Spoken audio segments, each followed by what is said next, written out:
Ustaad Bhagat Singh cinema నుంచి third song release అయ్యింది, lyrical song. So అందులో పవన్ కళ్యాణ్ గారి లుక్స్ కావచ్చు, ఆ లిరిక్స్ కావచ్చు, మ్యూజిక్ మీకు ఎలాంటి ఫీలింగ్ వస్తుంది సార్? యాక్చువల్ గా సాంగ్ అంటే చాలా ఎక్సలెంట్ గా ఉంది. అయితే కొంచెం చెప్పాలంటే ఇదేదో ఫోక్ స్టైల్లో తీసారా అన్నట్టుగా ఆయన సింగర్ పాడటం కూడా నాకు ఫోక్ సాంగ్ లాగా అనిపించింది వాస్తవానికి. కానీ ఏంటంటే కొంచెం హై ఎనర్జీతో మ్యూజిక్ ఉంది, ఎక్సలెంట్ గా ఉంది, అందులో సందేహం లేదు. ఓవరాల్ గా చెప్పాలంటే సాంగ్ అయితే ఎక్స్ట్రాడినరీ. అంటే ఇందులో నాకు తెలిసి ఇందులో ఉస్తాద్ భగత్ సింగ్ లో వచ్చిన మొదటి పాట అయితే హై ఎనర్జెటిక్ గా ఉంది.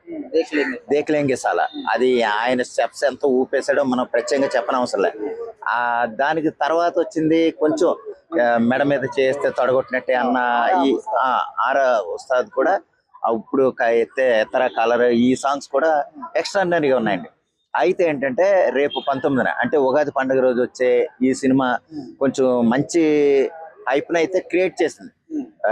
ఒక ఇండస్ట్రీలో అయితే ఒక మంచి బజ్ తోనే ఉంది. అయితే కొంతమంది ఏమంటున్నారంటే దురంధర్ 2కి దీనికి ఏమన్నా క్లాష్ వచ్చి ఆ దురంధర్ 2 నేషనల్ ఫిల్మ్ కదా, అదేమన్నా ఎత్తుకుపోతే ఉస్తాద్ భగత్ సింగ్ ఏమన్నా డౌన్ అవుతుంది అని కొంతమంది అంటున్నారు.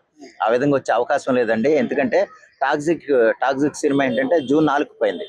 దానివల్ల దానికి అలర్ట్ అయిన థియేటర్లన్నీ కూడా ఉస్తాద్ భగత్ సింగే కనెక్ట్ అయినాయి.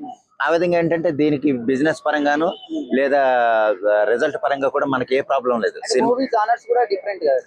Movie genres different. కొంతమంది ఏంటంటే దురంధర్ అనేది సూపర్ డూపర్ హిట్ అయింది కదా, అదే దాని సీక్వెన్స్ దురంధర్ 2 వచ్చింది.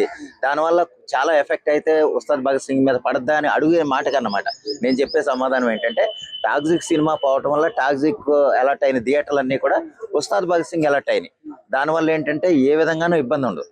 దానికి సంబంధించి చూస్తే ప్రతి సాంగ్ అంటే ఇప్పుడు 3వ సాంగ్ వచ్చిందండి, ఈ 3 పాటలు కూడా సినిమాని హైప్ పెంచేలాగానే ఉన్నాయి, హైప్ చేసేలాగా ఉన్నాయి.